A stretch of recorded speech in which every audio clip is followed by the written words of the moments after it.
Hello, Mark Satterfield here. Thanks so much for joining me. Hope you're having a wonderful week. This past weekend is what I always think of as the spring kickoff for Georgia, because we just completed the Masters golf tournament down in Augusta.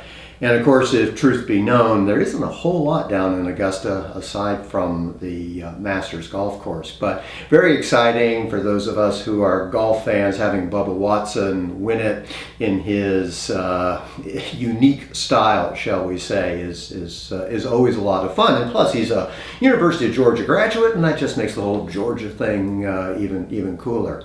But you know, the interesting thing about Bubba Watson is that he really is distinctive. He really does stand out among all the other golfers. And one of the things that Marion and I often talk about is the fact that so many of the golfers are rather bland, rather dull. And you know, you think about your business, think about who you compete with. You know, do you really stand out?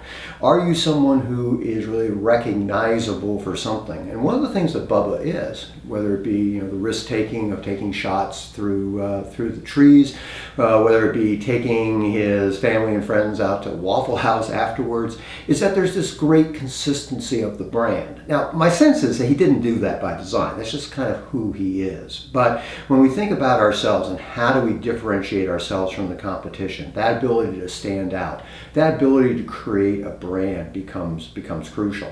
And there's lots of different ways of doing that. One of those, of course, is through content marketing. And one of the two articles that I have for you this week has to do with what is called native advertising. And it's a term that you may or may not have heard of, but native advertising is all about how do we promote, how do we gain visibility for the content we create. And the trick in terms of developing content is it's nice to get content, but then how do we take people from just reading the content to taking that next step, whether it be to opt in for our list or perhaps to actually buy some of our products or services. And I've got a strategy that works really pretty well. It's worked well for us, works well for many of our clients, and I share that with you in the article about native advertising. Second of all, I've got a really interesting article about how to overcome skepticism. Now, as we all know, many of our prospective clients, the people we want to do business with, when they don't know us, there's a high degree of skepticism. And that's natural. And we face it, we have that same level of skepticism towards others. So how do we reduce that skepticism? Well, I mean, I can always, of course, say, hey, I'm great. And I suppose that's better than saying nothing.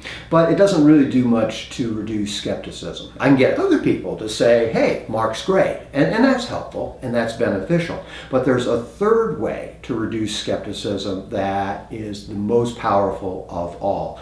And it's simple, it's extremely effective, and I discuss it as well as how to implement it in the second article about reducing skepticism.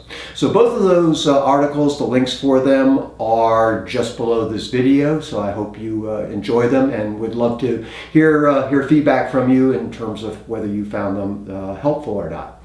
So again, it was a fun week here in Georgia watching the Masters. Hope we're going to have a great weekend this coming Saturday and Sunday, and I'll look forward to reconnecting with you this time next week. So Mark Satterfield, bye for now.